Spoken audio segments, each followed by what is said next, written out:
সবাইকে আবারও ওয়েলকাম আমাদের লার্নেক্স চ্যানেলে। আজকের ভিডিও রয়েছে ক্লাস 10 এর জন্য।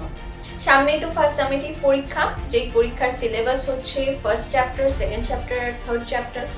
আজকের ক্লাসে তোমাদেরকে বলবো ফার্স্ট চ্যাপ্টারে কিছু ইম্পর্টেন্ট 2 মার্কস। দেখো তো এই প্রশ্নগুলোর প্রিপারেশন তোমরা অলরেডি করে ফেলেছো কিনা, নাকি কিছু বাকি হয়ে গেছে। আধুনিক ইতিহাসের জননী কাকে কেন বলা হয়? সামাজিক ইতিহাস কি? সামগ্রিক ইতিহাস কি? নিম্নবর্গের ইতিহাস চর্চা কাকে বলে? অ্যানাল পত্রিকা গোষ্ঠী কি? খেলার ইতিহাসে 1911 খ্রিস্টাব্দ কেন গুরুত্বপূর্ণ? জাতীয়তাবাদ বিস্তারে খেলা কিভাবে সাহায্য করে?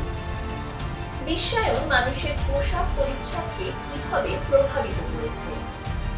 ব্রাহ্মিকা পদ্ধতি কি? কিভাবে ঢাকাই খাবারের উৎপত্তি হয়?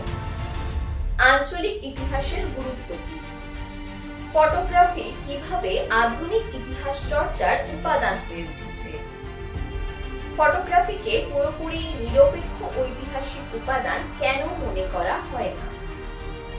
নাটকের ইতিহাস চর্চার গুরুত্ব লেখো।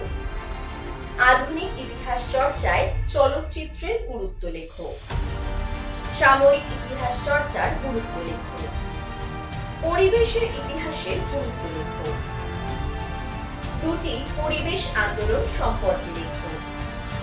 নারী ইতিহাস চর্চার গুরুত্ব লেখো। আধুনিক ভারতে ইতিহাস রচনার জন্য কোন কোন উপাদান প্রয়োজন? সরকারি নথিপত্র কেন গুরুত্বপূর্ণ? সরকারি নথিপত্রের সীমাবদ্ধতা সম্পর্কে লেখো। আত্মজীবনী ও স্মৃতিকথা কি? আত্মজীবনী ও স্মৃতিকথার মধ্যে পার্থক্য লেখো। চিঠিপত্রের গুরুত্ব লেখো।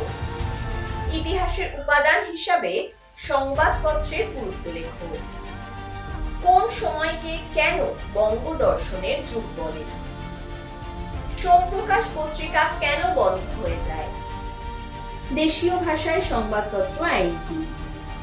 সোমপ্রকাশ পত্রিকায় নারীদের সম্পর্কে কিরূপ তথ্য পাওয়া যায়? ইন্টারনেট ব্যবহারের গুরুত্ব লেখো। ইন্টারনেট ব্যবহারের সীমাবদ্ধতা সম্পর্কে লেখো। তাহলে প্রশ্নগুলো দেখে কি মনে হচ্ছে, সব তৈরি তো? যদি কোনো প্রশ্ন এখনো তৈরি হয়ে না থাকে তাহলে কিন্তু করে ফেলতে হবে। কোনো যদি অসুবিধা হয় তার জন্য তো আমি পৌলমী ম্যাম রয়েছি তোমাদের সাথে সব সময়। কমেন্ট করে আমাকে জানিও কোনো জায়গায় সমস্যা হলে। আর আজকের ভিডিওর ইনফরমেশন যদি ভালো লাগে তাহলে লাইক করো, কমেন্ট করো, শেয়ার করো এই ভিডিওটি, আর চ্যানেলটিকে সাবস্ক্রাইব করে ফেলো। আর পাশে থাকা বেল আইকনে ক্লিক করে দাও যাতে নেক্সট টাইম তোমাদের জন্য যখন আবারও ভিডিও নিয়ে আসবো তার নোটিফিকেশন যাতে খুব সহজেই তোমার কাছে পৌঁছে যায়। চলো আজ এই পর্যন্তই, আবার দেখা হচ্ছে নেক্সট কোনো ভিডিওতে অন্য ইনফরমেশন।